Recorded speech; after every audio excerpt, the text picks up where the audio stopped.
Muy bien. Vamos a continuar con el cálculo de la materia orgánica. Habíamos establecido los datos toda vez que la pregunta es cuánto adicionar de abono orgánico para recuperar el terreno de Tepozcolula, Oaxaca, que tiene 1.48% de materia orgánica. Este dato no es algo extraordinario, sino es un dato común en muchos suelos agrícolas. Muchos suelos agrícolas que ya tienen mucho tiempo de estar siendo cultivados y no se les ha adicionado abono orgánico. Esto conlleva como decíamos anteriormente, transitar a un nuevo equilibrio. A un nuevo equilibrio me refiero, comienzan con mayor contenido de materia orgánica de un suelo que tiene vegetación natural. Cuando es cultivado sin adicionar abono orgánico, su materia orgánica baja a establecerse un nuevo equilibrio. Pues el equilibrio en Tepozcolula llegó a 1.48%, el cual decíamos es moderadamente pobre, lo que significa que deberá ser necesario adicionar abono orgánico. Entonces platicábamos de cuánto. Y estábamos en esto del procedimiento, donde decíamos, calculamos primeramente el peso del suelo. Entonces, el día del martes ya lo hicimos. ¿Recuerdan ustedes cuánto fue de peso del suelo en una hectárea a 20 centímetros de profundidad? ¿Alguien tiene el dato para anotarlo aquí? ¿Qué 2000 qué?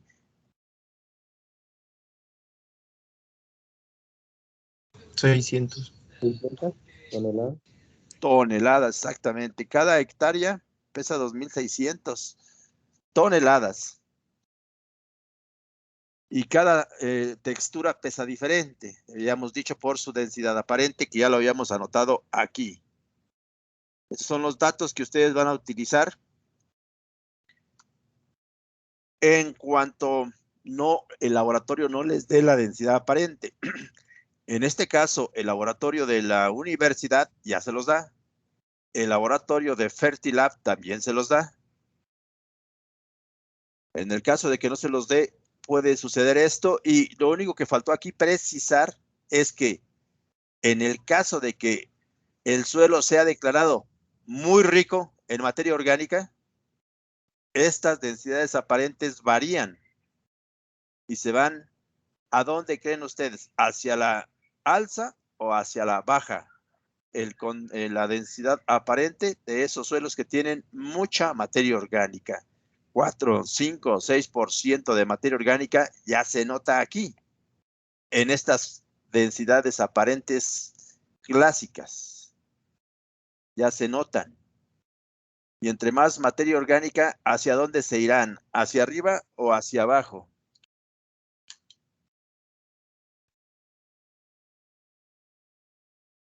¿Y qué me dicen de Ezequiel López Arias?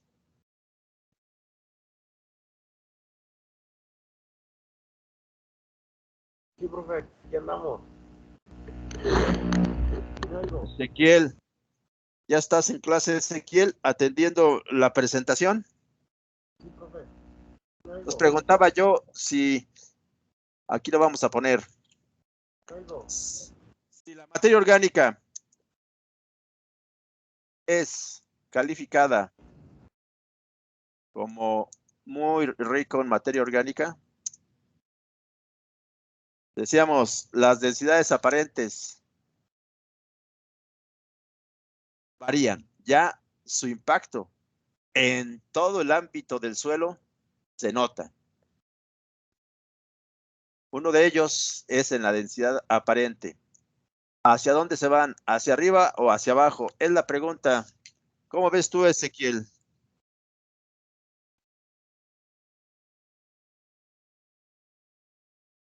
Nada más recordar que la densidad aparente es peso sobre volumen. Tú le mezclas a un cuerpo algo de materia orgánica, es decir, como si fuera paja. ¿Cómo serían entonces las densidades aparentes? ¿Hacia dónde se van?